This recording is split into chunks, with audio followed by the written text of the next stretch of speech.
Hello my friend, in this video I'm going to be doing a deep dive on DistroKid Label plans, really getting into the features and the pricing and what you get for all that. So whether you're an artist that wants to release music with different artist names, or if you're a label that needs to release music under different artist names, this is the video for you, and we're going to dive right on into this. So, DistroKid Label plans allow you to release unlimited song and album uploads for 5 to 100 artists to over 100 stores and streaming services while getting to keep 100% of your earnings and then letting you easily split the royalty payments. There are 5 different tiers of these DistroKid Label plans that cost between $80 US to about $1,200 US, depending on how many artists that you need to release for. And these will allow you to release 5 to 100 artists depending on which tier you do choose. DistroKid Label plans can be perfect for anyone that wants to release music for other artists, release music for themselves under a lot of different artist names, or want to release lots of collaborations with artists, in addition to just anyone who wants to use it as a record label. So before we dive a little bit deeper into this topic, I did want to also let you know that, as you can see here, I've written an article on this topic as well. So if you'd like to follow along, or if you simply prefer the written word format, you can simply Google DistroKid Label plans, and this should pop up. So let's get back on into this. So how much does a label account really cost with DistroKid? So whether you're an actual record label or want to release music under multiple artist names, this is what you're going to want to know. So like I mentioned, DistroKid Label plans cost between $80 US and $1,200 US and allow you to release unlimited song and album uploads for 5 to 100 artists. In total, there are these 5 tiers, and I'm showing it right here on the screen. So they're basically just labeled like Label 5, Label 10, Label 20, and as you can imagine, on the Label 5 plan, you get access to drop music for 5 artists, Label 10 artists, etc., etc. And as you can see here, the price goes up as you need to release music for more artists. What's particularly something you're going to want to know about this, and why a label plan in particular might be useful for just like normal artists as well as labels, what's going to be important to note is that DistroKid refers to these number of artists as artist slots, and a single artist slot is taken up in your account whenever you submit a release with a unique artist name attached to the song. So what do I mean by that? For each song you submit, one artist slot is taken for each main artist, each primary artist, each featured artist, and each remixer that's on the song. So why this is important is because if you want to release a collaboration with another artist, that will take up 2 slots in your account, or as many slots as there are collaborators. But let's say that you're releasing a song, it's just you have the artist A and you're going to do a collaboration with artist B.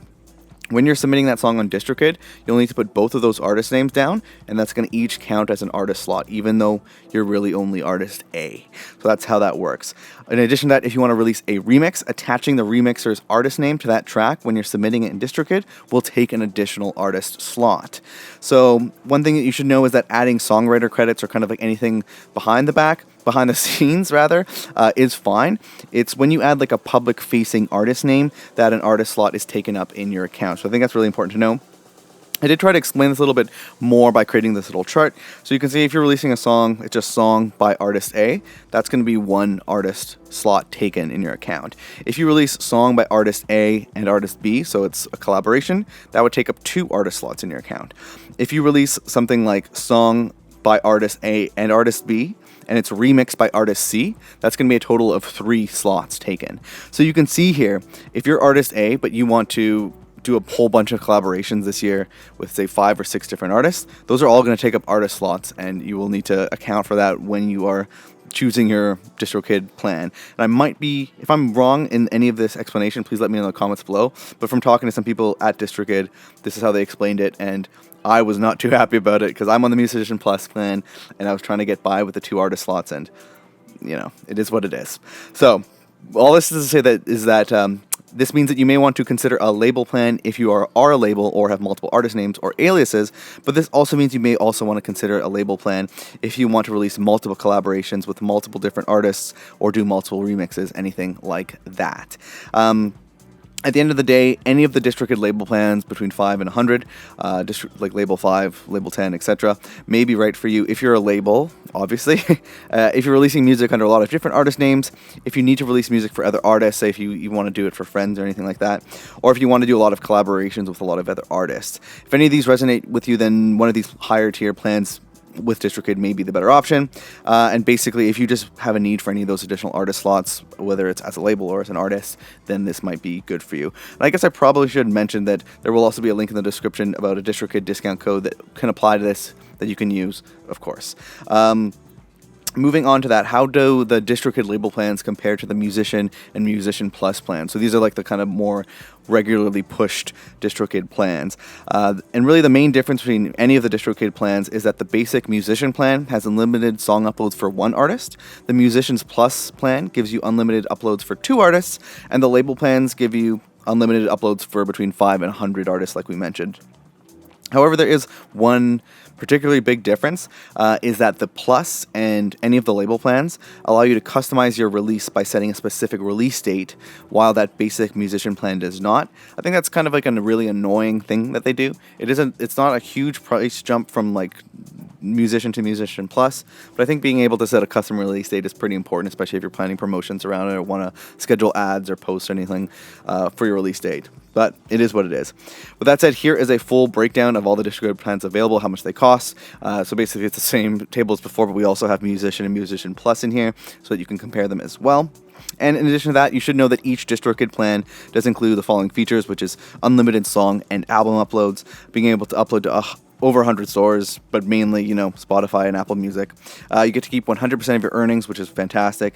You can get that instantly verified blue Spotify artist profile checkmark, as well as access to the Spotify for Artist dashboard pretty much instantly. In addition to this, DistroKid also offers several completely optional paid features that you can apply on a per release basis. Personally, I actually never use these. I don't think they're useful, and I don't really want to pay the extra amount for it. The basic plans are always enough for me. But if you would like to learn more about that, I do have a video that you could check out that goes into DistroKid pricing. With that said, like I mentioned, if you want to get a DistroKid label plan for the lowest price, you're going to want to learn about the DistroKid discount. I also have a video on that if you want to not use the link in the description. You can learn more how that works by checking this out. Basically, it's something called VIP links that they use to offer a discount code. Moving on from that, can you actually create a label with DistroKid? So the answer to that is definitely yes. You can create a record label by using DistroKid as your label's music distribution and accounting service. DistroKid label plans let you upload unlimited songs for between 5 and 100 artists to stores, keep 100% of your earnings, and be able to split royalty payments easily, which we'll talk about in just a second. When submitting music with DistroKid, you can attach your record label name to your releases for no additional cost, whether it's the same label name for each one of your releases or having multiple different label names or imprints on all of your different releases. It doesn't cost anything. It's just a simple field that you'll type in your record label name into. You can make one up if you want to each time too. I think that's what I do.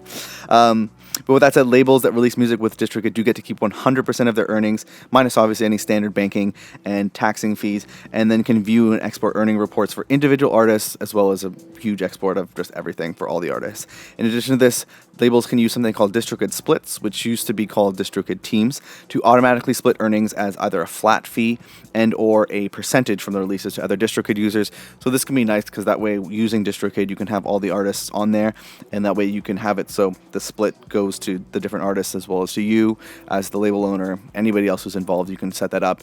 You can even, as I mentioned, there was flat fees, and that is called a recoupment. So if you have to pay for mixing or artwork or anything like that, you can set up so a certain individual will get a flat fee payment first, and then the percentage will start getting sent out, which is kind of cool that you're able to do that with DistroKid. If you do want to learn more about that, there will be a video above where you can dive into DistroKid splits, which used to be called teams. So next, I wanted to dive into a little bit of how to choose a music distributor for your record label, just a little bit more generically, because when choosing the right music distributor for getting your artist's music on Spotify and all other stores and streaming services, there's really 2 main things that you're going to want to consider heavily, and that's one, making sure that the distributor has the ability to release unlimited songs, because you're going to be releasing songs for lots of artists, and ideally they're going to be releasing lots of songs. You don't want to be paying on a per song basis. That'll eat your money up pretty quickly.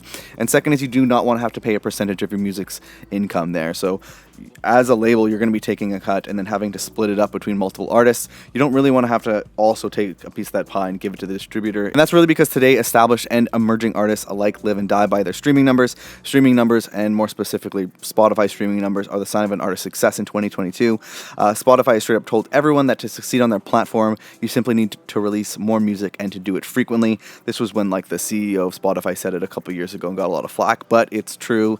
It is what is needed to succeed. And I mean, if someone tells you who they are, you gotta believe them. So beyond being able to release as many songs as you want and not giving away any income your music makes, there are a few other smaller things you might want to consider when making your choice.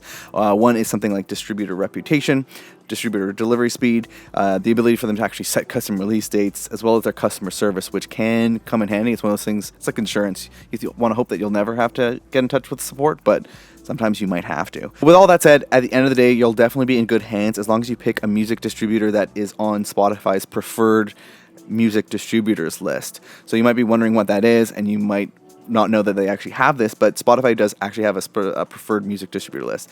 So Spotify has a list of their preferred and recommended distributors on a section on their website called the Provider Directory. These distributors are vetted by Spotify and are constantly reevaluated to make sure that they continue to be great options for both artists and labels. All of the listed providers and distributors are approved by Spotify and have been chosen because they provide high-quality metadata, enact anti-infringement measures, and generally meet best practices in the music industry, in their words. Because DistroKid is actually at the top of that list of the Spotify's preferred music distributor list and checks all the boxes that I just mentioned above, I think it's pretty clear that DistroKid is definitely a strong option for labels or artists that want to distribute their music properly and safely. That's how I choose to do it, and I think you will have a great time with them as well. If you want to learn more about this, there is a link here in the article that goes over Spotify preferred music distributors, which is definitely worth a read. Some few other things that you're going to want to learn about DistroKid using it for a label before we close off this video, and one is answering the question, does DistroKid collect all royalties for labels?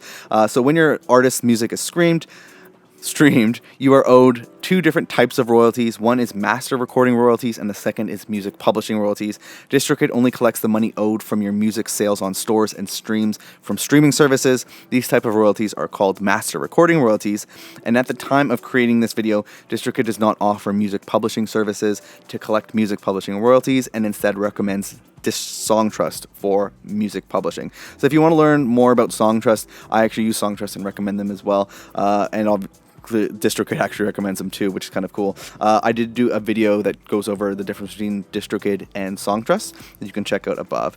So with that said, though, at the end of the day, the truth is that the master recording royalties portion is generally significantly higher than what you'll see with music publishing royalties. However, you should know that by not registering with a performance rights organization like BMI or ASAP, or a music publisher like SongTrust, you may be leaving money on the table by not collecting the music publishing royalties, which is split up by songwriting and performance royalties.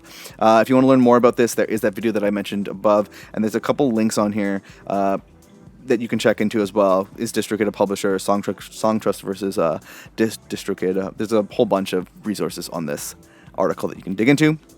Next, you might want to know, does DistroKid copyright your music for you? DistroKid does not copyright your music for you or register your songs for copyright. DistroKid simply distributes your music. DistroKid also does not register your music with any publishers or performance rights organizations like mentioned just before.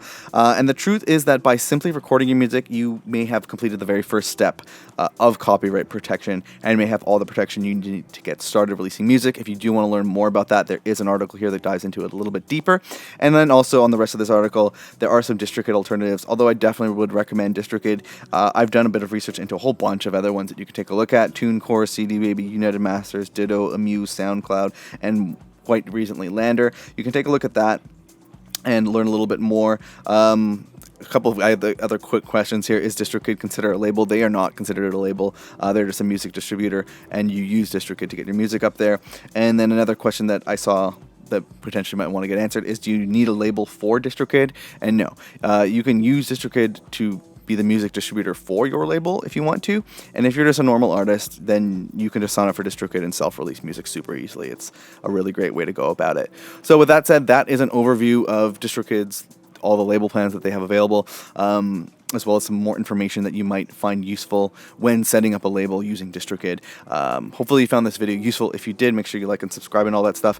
Otherwise, good luck setting up your label or just being an artist that released a whole bunch of music with those artist slots with DistroKid. And I'll see you in the next video, my friend. Have a good one.